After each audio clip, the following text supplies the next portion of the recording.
leyendo la Biblia. Y hoy día es gente culta, pero su primer paso fue la convivencia con Dios. Porque cuando Dios llega a tu vida, no te transforma solo en la vida espiritual, te hace crecer intelectualmente, te hace crecer profesionalmente, te hace crecer en todas las áreas de la vida, inclusive financieramente.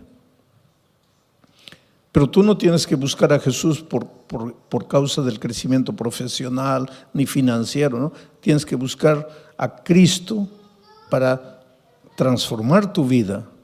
Y cuando tú te dejas transformar por Jesucristo, pues Él termina la obra que ha empezado en ti, porque Él nunca comienza un trabajo y lo deja por la mitad, Él lo termina.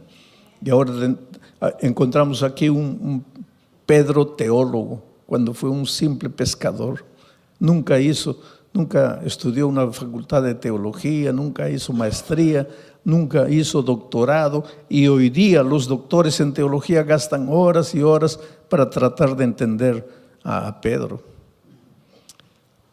Y yo estoy analizando la epístola de Pedro. Ayer Pedro estaba hablando de la fe. Pedro decía así: no te preocupes con relación al día de tu salvación. Si te vas a salvar o te vas a perder, no te preocupes. Tú vas a ser protegido por la fe. La fe te va a proteger. Y anoche yo estaba explicando que la fe es la confianza que tú tienes en Dios. Cuando tú dices yo tengo fe, estás diciendo yo confío en Dios. La confianza en Dios. Pero para que tú puedas confiar en Dios, tienes que convivir con Dios. Porque tú no puedes confiar en alguien que no conoces. Y no puedes conocer a alguien con quien no convives. Ustedes no me conocen, pero mi hijo sí me conoce. Ustedes no me conocen, pero mi esposa sí me conoce. ¿Por qué? Porque ellos conviven conmigo. Ustedes no. Ustedes me ven una vez, pero eso no es conocer. No es porque me viste escuchar, predicar un sermón y ya conozco al pastor Bullón. Conoces mi cara, pero no conoces cómo reacciono yo delante de las dificultades, delante de los momentos difíciles. Pero los que conviven conmigo sí, porque para conocer a una persona hay que convivir. Entonces, para confiar en Dios tienes que convivir con Dios. Si no convives con Dios, no lo puedes conocer. Y si no lo conoces, no puedes confiar. Y si no confías, no tienes fe. Entonces, ¿qué fe te va a guardar para el día final? Porque Pedro en el texto de anoche decía, es la fe la que te va a guardar para el día de la salvación. Conocer a Jesús. ¿Cómo se convive con Jesús? Estudiando la Biblia todos los días, aunque no tengas ganas de estudiar la Biblia. ¿Por qué digo aunque no tengas ganas? Porque generalmente no te va a dar ganas de estudiar la Biblia. ¿Por qué? Porque tienes naturaleza pecaminosa, y a la naturaleza pecaminosa pues le gusta ir a la iglesia, cantar, emocionarse, escuchar un sermón y listo ya. Eso es lo que le gusta a la naturaleza pecaminosa, pero eso no es convivir con Dios. Si tú quieres convivir con Dios, tienes que estudiar la Biblia todos los días, aunque no tengas ganas de estudiar. Tienes que orar, aunque no tengas ganas de orar. Y tienes que buscar a una persona y traerla para Jesús, como hizo Claudia. Conoció el Evangelio, fue y trajo a Jesús, y ahora tiene la alegría de verlo bautizado. Eso es lo que tienes que hacer. Entonces tu fe, esa confianza en Dios, te va a guardar para el día final. Pero entonces ahora entramos al texto de hoy. Para que sometida a prueba vuestra fe. ¿Qué cosa es vuestra fe? Vuestro conocimiento de Dios, vuestra confianza en Dios. Quiere decir que tu fe va a ser sometida a prueba. Y va a ser sometida a prueba mucho más preciosa que el oro. Esto es interesante. Los mineros agarran el oro y lo ponen a altas temperaturas de fuego. ¿Para qué? El oro es colocado a tan altas temperaturas de fuego que el oro se vuelve líquido, comienza a hervir el oro. De tanto calor comienza a hervir el oro. Y entonces le echan algunas mezclas químicas para que toda la escoria vaya saliendo. Y sale toda la escoria y se queda el oro puro. Y cuanto más fuego le ponen al oro, más puro se queda el oro. Por eso ustedes han escuchado hablar de oro 18 quilates, 22 quilates. Eso es pureza del oro. Y el oro más puro es el oro que ha sido más quemado. Ahora es interesante, porque si le colocamos fuego a este púlpito, el fuego lo quema. Pero si le colocamos fuego al oro, el fuego lo purifica al oro. Destruye al púlpito, pero purifica al oro. Ahora dice el texto bíblico de Pedro que el fuego es la prueba, son las pruebas de la vida. Dios manda, no voy a decir manda, Dios permite que las pruebas lleguen a tu vida. Estoy diciendo Dios permite, no Dios manda, Dios permite, porque te voy a decir una cosa, y entiende bien esto. ¿Qué cosa es prueba? Todo lo que te hace sufrir, lo que te hace llorar, lo que te aflige, pérdida del empleo, tu hijo se enferma, tu mamá muere, tu esposo te abandona. Aflicciones, pruebas, todo eso, por favor, nunca digas Dios me está mandando la prueba, porque Dios no manda pruebas. Todo lo que te hace sufrir no viene de Dios, viene del diablo.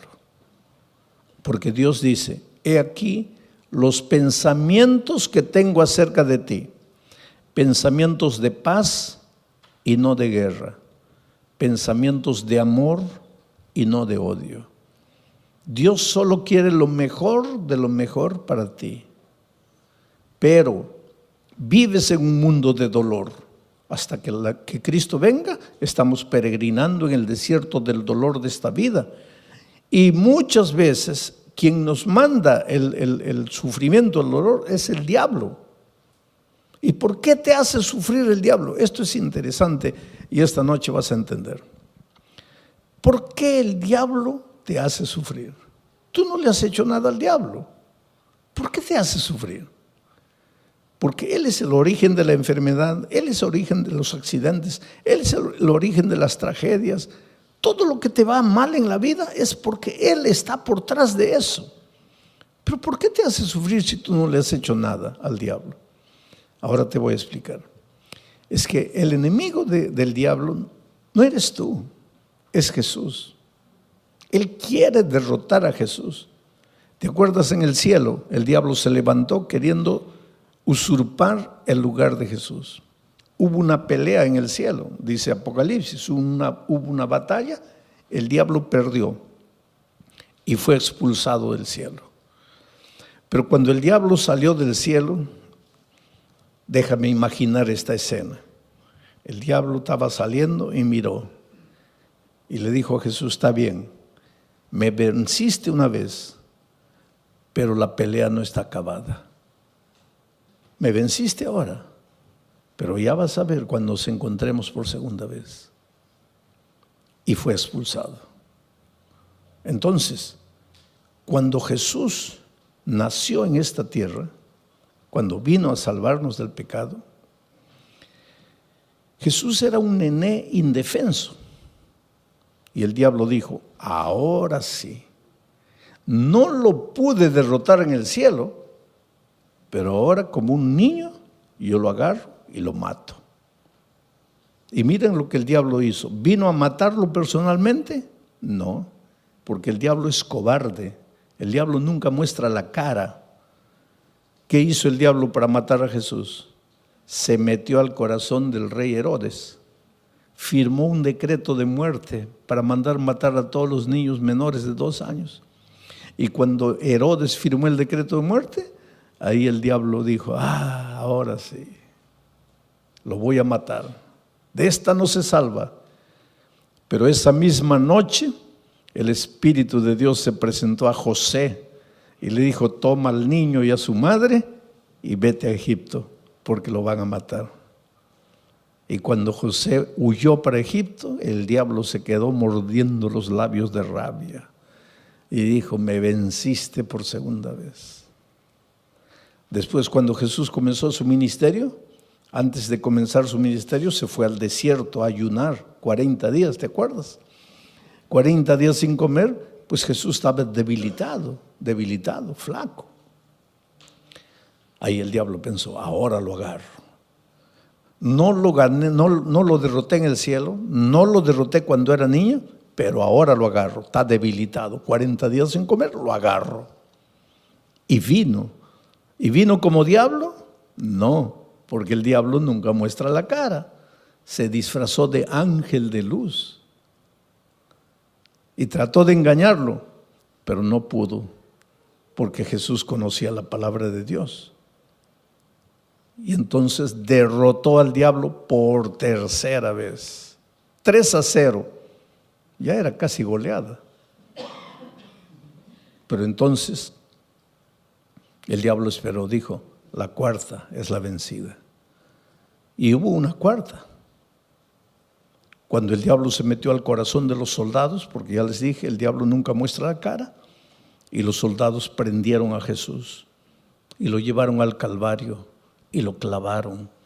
Y cuando Jesús murió, ahí sí el diablo dio una carcajada. Dijo: ahora sí lo vencí, lo acabé. Lo acabé. Al tercer día Jesús resucitó. Y al resucitar, ahí sí, es como si hubiera agarrado una estaca y lo hubiera clavado en el corazón del diablo. El diablo sabe que está perdido, está derrotado. El diablo no te puede hacer nada, querido. El diablo ya está perdido. El diablo ya con Cristo no puede. Entonces, como no puede con Cristo, se las agarra contigo. Es como si yo tuviera, vamos a decir, yo tuviera un hijito de 2 años. Pero tengo un vecino que quiere pelear conmigo. Viene, una bofetada, se va llorando el pobre. Pero es terco. Viene una segunda vez, otra bofetada, se va llorando.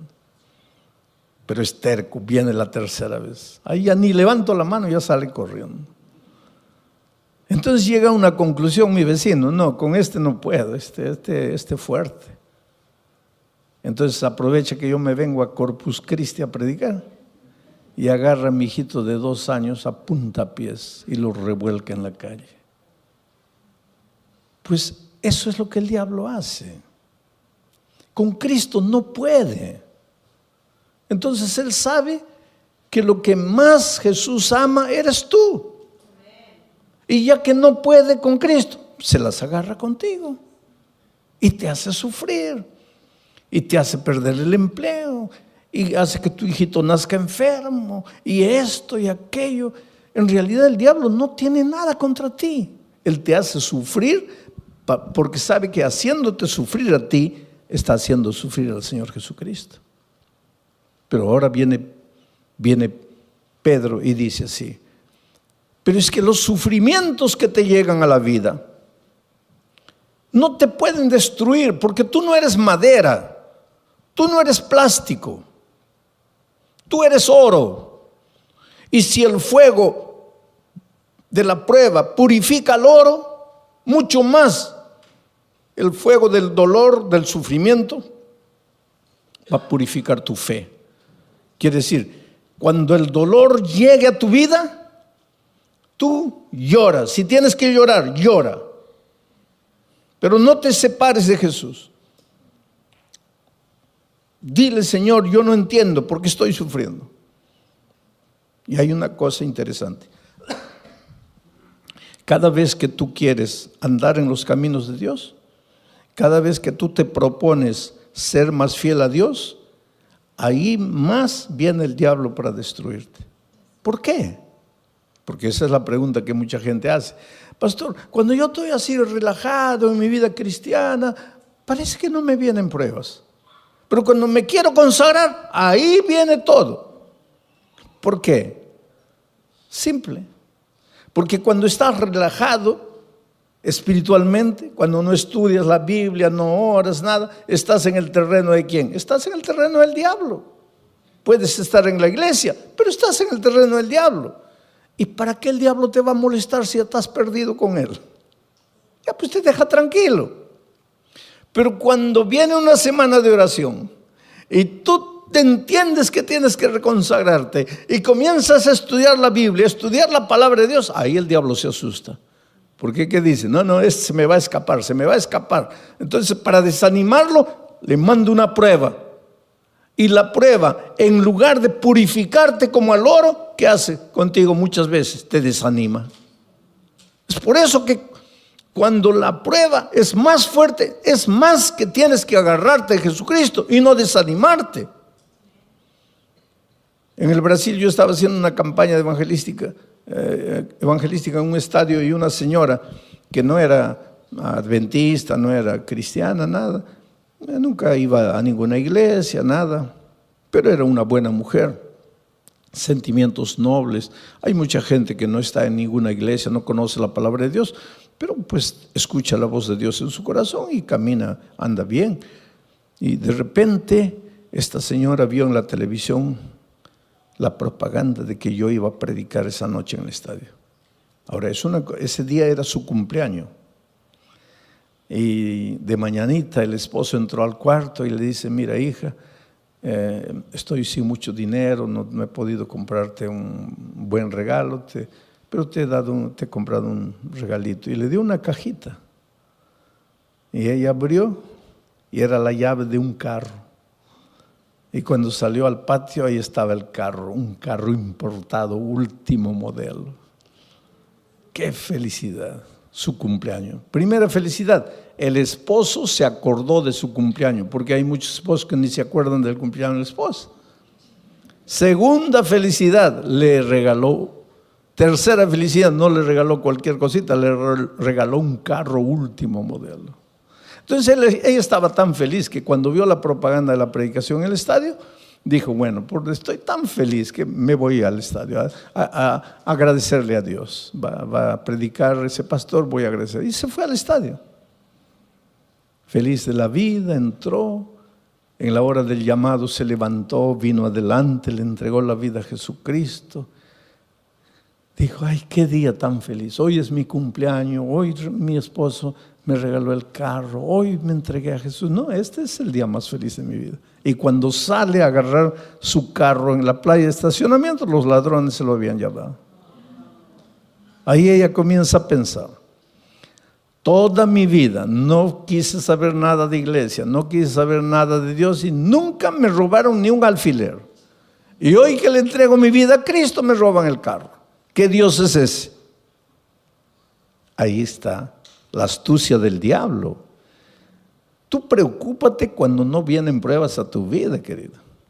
Porque a veces no vienen pruebas a tu vida porque el diablo está tranquilo contigo. ¿Para qué te va a mandar pruebas? Pero atrévete a entregarte al Señor Jesús, a caminar en sus caminos, que ahí viene el diablo con todo para desanimarte. Ahora vamos al texto bíblico una vez más.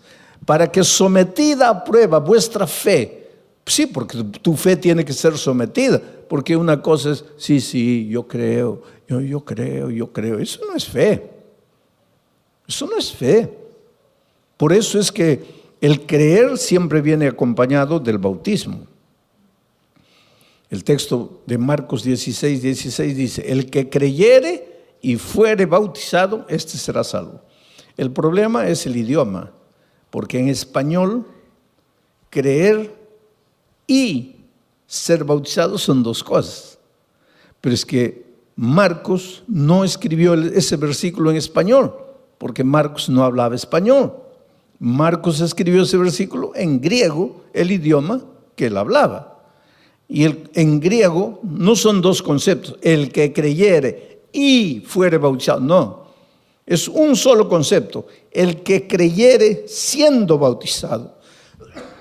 O sea, en griego, creer no es solo mover la cabeza, no es solo teoría. El creer intelectual viene acompañado del creer práctico. Si tú crees, te bautizas. Si no te bautizas, es porque tu creer se quedó en la teoría. Y ese creer teórico no te salva. Te voy a hacer pensar un poco. El otro día una señora me preguntó: pastor, ¿el diablo es ateo? A ver, ¿qué piensan ustedes? ¿El diablo es ateo? No, el diablo no es ateo, querido. Y Santiago explica eso. Dice: tú crees en Dios, haces bien. Pero el diablo también cree. Y no solo cree, ¿qué más hace? Tiembla. Ahora, si el diablo cree y tiembla, ¿por qué no se va a salvar? Porque su creer es teórico. Su creer no es práctico. Entonces, mucha gente hoy, muchos cristianos, sí, yo creo, bautízate. No, bautismo no, pero yo creo. Eso no existe. Yo creo, pero no me bautizo. Eso no existe, porque el creer bíblico es creer siendo bautizado. Es decir, la teoría y la práctica van juntos. Y tu fe cuando es práctica, tiene que ser probada. Tiene que ser probada. Porque el sufrimiento es como el dolor. Si tú comienzas a levantar pesas, comienza a doler. Levantas 10, ya pesa. Y comienza a doler. Al día siguiente 15, duele. Al otro día 20, duele, pero después te agarran aquí, pura piedra. Así es la fe. Cuanto más te duele, cuanto más dolor viene, cuanto más sufrimiento, tu fe más fuerte, más fuerte, más fuerte. Es por eso que en medio del dolor tienes que agradecer a Dios, porque Él sabe. Él no te manda el dolor, pero Él aprovecha el dolor que el diablo te manda para fortalecer tu fe. Para que sometida a prueba vuestra fe, mucho más preciosa que el oro, el cual, aunque perecedero, se prueba con fuego. El oro que perece, que es de esta tierra, se prueba con fuego. Entonces, si el oro se prueba con fuego, la fe, que vale mucho más, ¿cómo no se va a probar con fuego? Claro que tiene que venir el fuego del dolor. Para que sometida a prueba vuestra fe, mucho más preciosa que el oro, el cual aunque perecedero se prueba con fuego, para que entonces vuestra fe sea hallada en alabanza, gloria y honra. Quiere decir que tu fe es bombardeada por el diablo. Te arranca lágrimas, te hace sufrir. Muchas veces sientes que ya no puedes resistir de tanto dolor, de tanto sufrimiento. Aguanta un poco. En el nombre de Jesucristo, aguanta. ¿Por qué? Porque tu dolor se va a transformar en alabanza, gloria y honra. ¿Pero cuándo? ¿Cuándo? Lee la Biblia y respóndeme. ¿Cuándo? Cuando Cristo venga. Ahora me vas a decir: pastor, pero cuando Cristo venga todavía. Yo preferiría ahora. Pues eso es lo que mucha gente hace. Prefiere el ahora, cortito, y pierde la eternidad toda. Yo cuando era chico, íbamos a salir de vacaciones, las pocas, tal vez la única vacación que salí con mi padre, mis hermanos. Íbamos a viajar a un lugar donde no había dentista, no había nada. Y me comenzó a doler el diente. Y mi padre me dice: mira, antes de salir, vamos a arrancar el diente.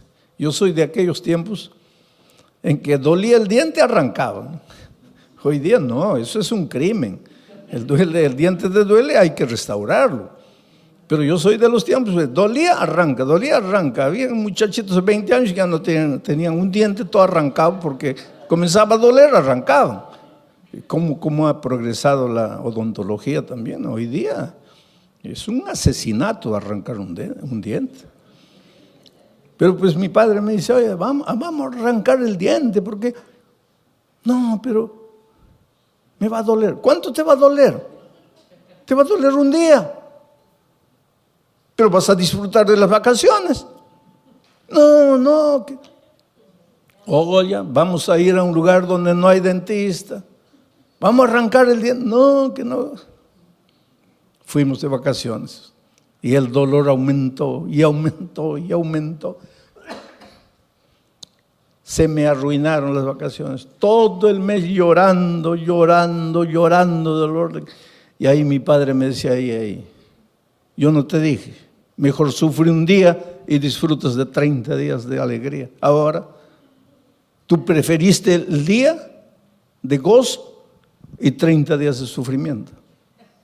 Entonces la vida cristiana es igualita, querido. En este mundo vas a encontrar dificultades, especialmente si quieres seguir a Jesucristo, porque el diablo es astuto. Tú tienes un buen empleo, pero ahora descubres que el sábado es el día santo del Señor y quieres guardar el sábado. Ya vienen los problemas. Pero hay una cosa, no te desanimes. El diablo te puede hacer sufrir un día, 2 días, 3 días, pero hay un tercer día. Cuando Cristo murió en la cruz del Calvario, el diablo dio la carcajada y dijo, ahora sí lo vencí, se acabó. Al siguiente día el diablo seguía dando la carcajada, lo vencí, lo maté. Al tercer día amaneció dando la carcajada y de repente la carcajada del diablo paró en seco, porque la tierra se abrió y Cristo resucitó. El diablo se puede reír de ti hoy, se puede reír de ti mañana, pero al tercer día va a tener que tragar la carcajada, porque Dios puede permitir que el diablo te haga sufrir un día, 2 días, 3 días, pero llega el momento en que Dios te va a devolver todo lo que el diablo te quitó. Así fue con Job. Le quitó la hacienda, le quitó los hijos, le quitó el dinero, le quitó todo, la esposa prácticamente, le quitó todo. Pero cuando llegó el momento, Dios le devolvió todo. Y se lo devolvió en doble, el doble de hacienda, el doble de dinero, el doble de camellos, el doble de ganado, el doble de hijos. Lo único que no le devolvió en doble fue la mujer. Pero todo lo demás le devolvió en doble. Dios es grande, querido. Cuando venga el dolor a tu vida, no te preocupes. ¿Por qué sufro? Dios me ha abandonado, Dios me ha dejado. No, querido, Dios no te ha dejado. Dios no te ha abandonado. Él tiene un plan para ti. ¿Y sabes por qué muchas veces permite que el dolor llegue a tu vida? Porque es la única manera de purificarte a ti mismo. A veces es en el dolor que aprendes a ser paciente. En el sufrimiento, en las lágrimas, aprendes a depender de Dios. Y esta vida cristiana es dependencia de Dios. Y esa disciplina de aprender a depender de Dios, muchas veces solo con el dolor. Vamos a seguir leyendo. El siguiente versículo. Versículo 8. A quien amáis, está hablando de quién, de Jesucristo, porque dice que vuestra fe va a ser recompensada con gloria, honra, alegría, cuando Jesús venga. Cuando Jesús venga, Jesús a quien amáis sin haberle visto, en quien creyendo, aunque ahora no lo veáis, os alegráis con gozo inefable y glorioso. Mira, a quien amáis sin haberle visto. ¿Tú vives con Jesús hoy? Sí, pero no como los discípulos que pudieron verlo. Por eso Jesús le dijo a los discípulos, bienaventurados los ojos de ustedes que pueden ver lo que los profetas quisieron ver y no pudieron. Estaba hablando del mismo. Los profetas siguieron a Jesús solo por la fe. Nosotros hoy también lo seguimos solo por la fe, pero los discípulos tuvieron un privilegio único. Ellos lo vieron físicamente. Pero aunque nosotros no podamos verlo físicamente, igual podemos verlo a través del estudio de la Biblia, de la oración y trayendo una persona para Cristo. Estamos conviviendo con Jesús. Pero aquí el asunto es, ¿quién escribe a quien amáis sin haberle visto? ¿Quién escribe este versículo? Pedro. ¿Y Pedro lo vio? ¿Y lo amó? ¿Y por qué lo traicionó? ¿Ustedes se acuerdan que después de la traición Jesús ya había resucitado y los discípulos estaban en la playa? Y el pobre Pedro, cuando Jesús apareció en la playa, estaba mirando para otro lado, avergonzado. Ay, ¿qué me va a decir? Que lo he traicionado, porque después de la crucifixión ya no lo vio. Ahí se encontraron en la playa con Jesús resucitado. Y Jesús apareció y Pedro, ay, Señor, en algún momento me va a llamar aparte, me va a dar una bronca porque lo traicioné. Y efectivamente, en un momento, Pedro se acercó. Jesús se acercó y Pedro dijo, ahora viene la paliza. Y Jesús le hizo una pregunta, Pedro, ¿me amas? La última cosa que Pedro imaginaba era esa pregunta. ¿Me amas? Sí, Señor. No, Pedro. No, ¿cómo sí, Señor? Te estoy preguntando si me amas. Sí, Señor. No, calma. ¿Por qué tanta prisa? No me has entendido. Te estoy preguntando si me amas. Y ahí él se dio cuenta de por qué Jesús le preguntaba eso. Y comenzó a llorar. Y dijo, Señor, yo sé, tú sabes todas las cosas. Tú no tienes ninguna razón para creer que yo te amo. Te he fallado. Pero me das la oportunidad de amarte. Y Jesús le dijo, claro que sí. Y todavía te voy a confiar una misión, predicar el Evangelio. Y algunos días después, Pedro se levanta para predicar un sermón y bautiza a 3,000 personas. La pregunta esta noche es, ¿tú quieres resistir en la prueba? Cuando el dolor venga, ¿no quieres traicionar al Maestro? Entonces la pregunta es, ¿tú amas al Señor Jesús? Porque Pedro después de haber pasado todo eso dice, a quien amáis sin haberle visto. ¿Por qué dice a quien amáis sin haberle visto? Porque él sí lo había visto. En quien creyendo, aunque ahora no le veáis, os alegráis con gozo inefable y glorioso. Lo que Pedro está diciendo es, tú aunque no lo veas físicamente, lo puedes amar.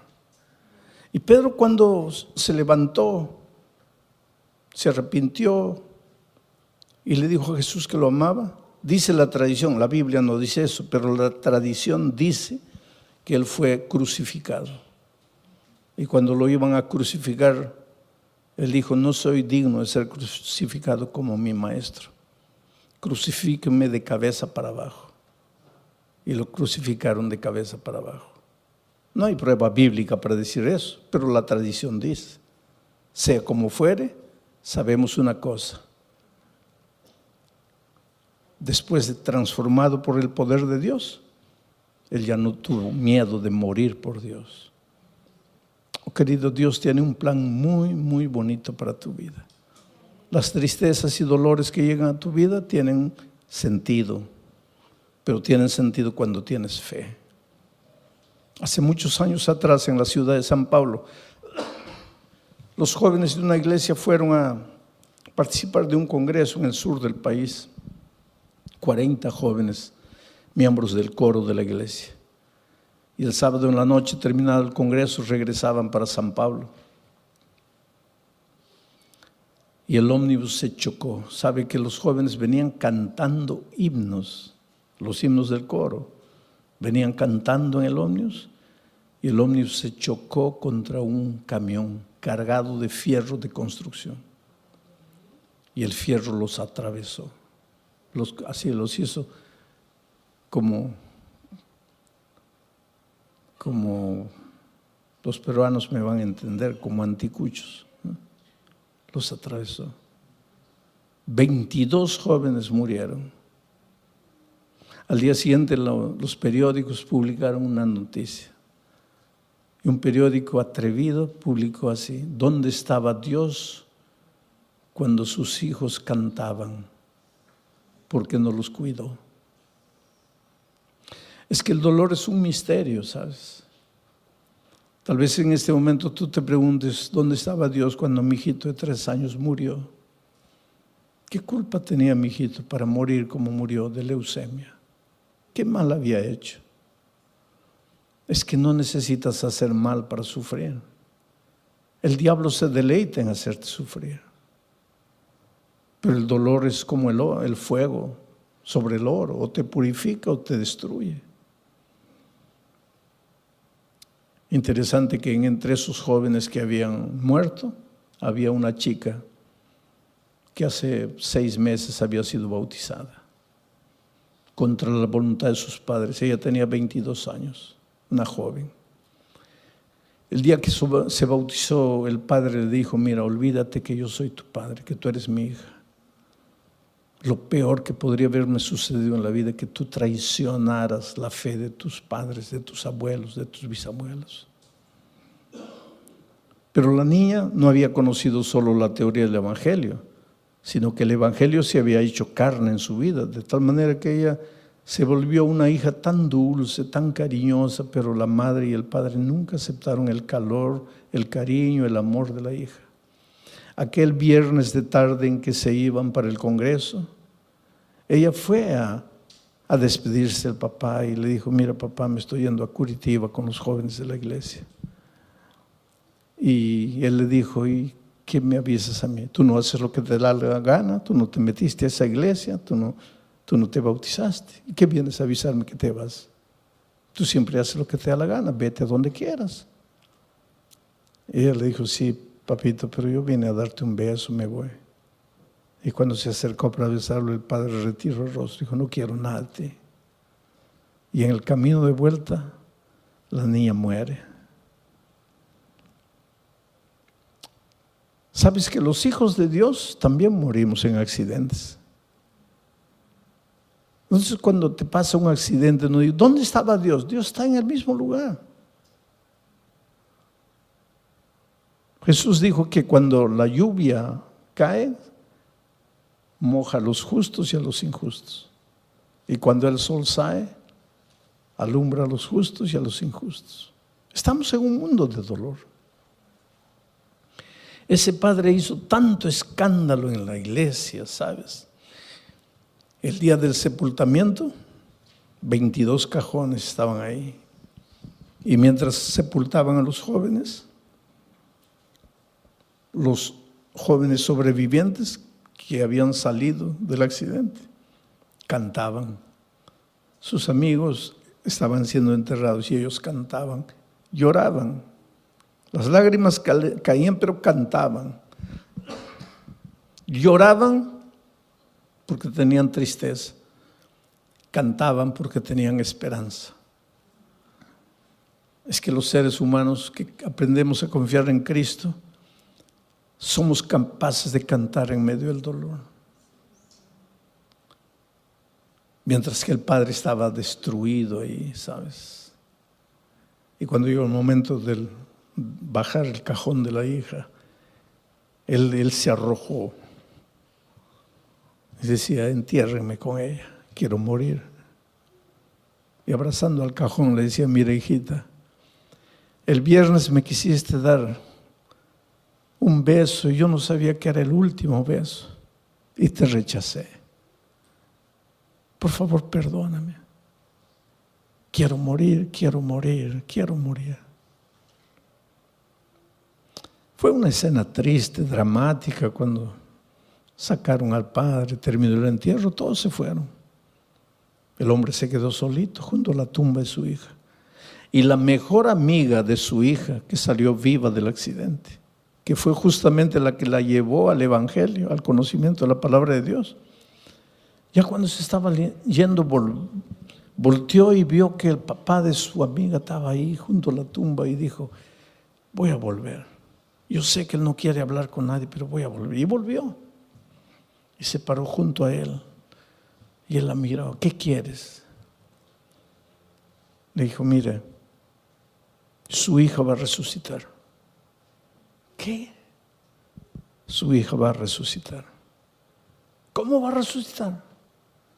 Porque la palabra de Dios dice, y te voy a leer aquí, porque él le había dicho: yo no entiendo, yo no los entiendo a ustedes. Ustedes son locos. Yo estoy aquí destrozado, mi hija muerta, y ustedes cantando. Ustedes son locos. Ustedes no tienen sentimiento. Y pues la chica le dice: sí, señor, pero usted se dio cuenta que nosotros no solo cantábamos, también llorábamos. Llorábamos porque nos da tristeza que nos estamos despidiendo en esta vida. Pero cantábamos porque tenemos la esperanza, porque su hija va a resucitar y yo la voy a abrazar a mi amiga. Pero ¿cómo va a resucitar? Y entonces la hija agarró el texto bíblico y le dice, aquí está: cuando suene la trompeta, los muertos en Cristo resucitarán primero. Su hija va a resucitar porque murió en Cristo. Y ese hombre que estaba derrotado abrió los ojos así, dice, ¿quiere decir que mi hija va a resucitar? Sí, Señor. ¿Quiere decir que yo la voy a poder ver? No sé, Señor. ¿Cómo no sabe? ¿No dice que va a resucitar? Va a resucitar. Pero entonces la voy a ver. Ahí no sé. ¿Pero cómo no sabes? Porque dice, los muertos en Cristo. Mi pregunta es, ¿usted está en Cristo? Si usted está en Cristo, la va a ver, la va a abrazar, va a vivir eternamente con ella. Pero si usted no está en Cristo, ¿y qué hago para estar en Cristo? Porque yo quiero abrazar a mi hija. Y ella le dijo,